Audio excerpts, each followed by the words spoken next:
विमल पोलो जुबा केसरी, हर पल मनाओ केसरी त्योहार। सर, ये दरअसल चुनावी हिंदुत्व और चुनावी रिलीजन पॉलिटिक्स, बढ़िया सवाल था, मेरे जहन से उतर गया, आपसे मैं पूछना चाहती थी। सर, ये बिहार में चलता हुआ दिखेगा क्या? नमक हराम तो कोशिश तो यही हो रही है ना। चले जी जी आप बोलिए।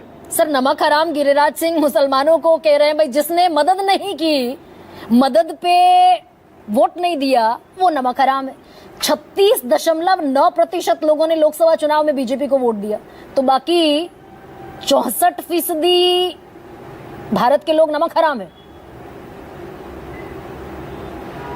बिल्कुल ठीक बात आप कह रही हैं गरिमा जी। मसला क्या है, लेकिन वो उनका इंटेंशन की बात है। मैं तो ये कह रहा हूँ कि मतलब उसमें 40% हिंदू और है ना जिन्होंने वोट नहीं दिया, वो नमक हराम है कुल मिलाकर। लेकिन मुद्दा यह है कि क्यों ये जो बात अभी कर रहे थे हमारे पैनलिस्ट की वफादारी की उम्मीद, वफादारी किस बात की? कोई खैरात बांट रहे हैं क्या आप? सरकार का पैसा है, टैक्स का पैसा है, सरकार की नीतियां हैं। ये भी बार बार कहा जाता है कि भाई सरकार की नीतियां सबके लिए बराबर होती है, तो सरकार की नीतियां तो सबके लिए बराबर होनी ही चाहिए। इसमें कहाँ मुद्दा है? मसला ये नहीं है, मसला ये है कि वो चुनावी रंग में काम नहीं आ रहा।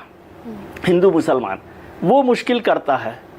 यदि चलता रहे तो अच्छा रहता है कि ठीक है, हो रहा है कि नहीं हो रहा। और सब पार्टियों का हाल यही है कि जो लोग मुसलमानों को डरा रहे हैं, कुछ लोग मुसलमानों के नाम पर हिंदुओं को डरा रहे हैं। दोनों तरफ एक ही तरह की बात हो रही है। आपने डीएमके की भी बात की, अभी कहा गया कि भाई सनातन को लेकर वो जिस तरह से गाली देते हैं कांग्रेस के साथ है।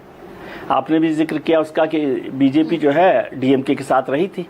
तो ये तो पॉलिटिक्स में चलता रहता है। आपको ये भी याद कर लीजिए कि डीएमके को देवगौड़ा जब गवर्नमेंट थी तो सीताराम केसरी जो अध्यक्ष थे कांग्रेस के, तो उन्होंने डीएमके के खिलाफ की जैन कमीशन की रिपोर्ट आई थी, इस आधार पर देवगौड़ा सरकार को गिरा दिया था, क्योंकि वो डीएमके उसमें साथ थी और वही डीएमके कांग्रेस के साथ है।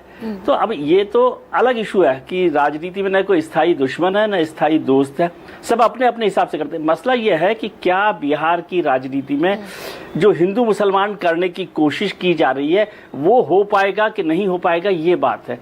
नीतीश कुमार जी जो तिलक भी लगाते थे, टोपी भी लगाते थे, वो टोपी से इनकार कर रहे हैं ना इनकार। और फिर यदि तेजस्वी जी कुछ बोलते हैं तो उस पर लगातार बहस होती है। मुस्लिम वोटों को लेकर जिस तरह की वो बात हो रही है, और ये कहा जाता है कि चलो 7 मुसलमान कैंडिडेट थे या 11 मुसलमान कैंडिडेट थे जेडीयू के, वो सब हार गए। तो जेडीयू ने तो 100 कैंडिडेट खड़े किए थे, कितने जीते हैं? 43 जीते हैं ना। तो इसका मतलब 40 हिंदू भी तो हार गए थे। उनसे सवाल पूछा है आपने? उनसे सवाल पूछा है क्या कि भाई वो 40 हिंदू कैसे हार गए? तो बस एक तो मुद्दा वो नहीं है। और इसीलिए जब आप कह रहे हैं कि ये क्या आप छोटे भाई की भूमिका से बड़े भाई की भूमिका में बीजेपी अब अपनी स्ट्रैटेजी पर बिहार में चुनाव लड़ेगी क्या हिंदू मुसलमान पर? बहुत छोटा सा सर बता दीजिए। 100% इसमें क्या शक है? अच्छा। वो बड़े भाई की भूमिका में आ ही गई है।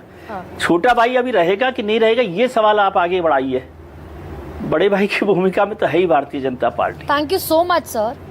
It is always wonderful to hear you. आपको सुनना हमेशा बहुत सुखद होता है। समय आपको हालांकि मैं कम दे पाई, माफी चाहती हूँ उसके लिए।